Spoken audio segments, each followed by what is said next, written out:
I think you have to ask the community and find what's relevant to them. And if you ask people questions, they will answer you in likely truthful ways. And they'll tell you where to go and tell you what you should look at.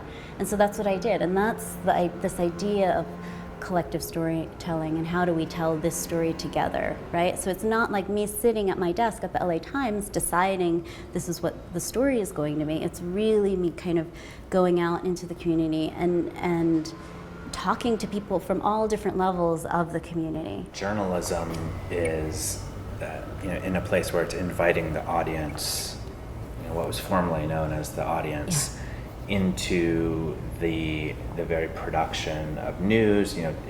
What we're creating in journalism a lot isn't news anymore. It's relationships with communities to help elevate their stories, to elevate voices, to tell those stories, to further those stories, to empower communities to be heard.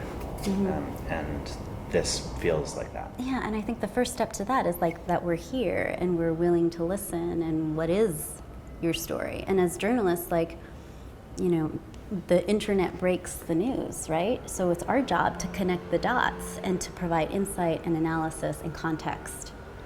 And I think that's what we try to do, so we're not, everything that's happening is happening out there already. So it's really like, okay, where does this story fit in the bigger narrative? And I think that's the job that we have as journalists today.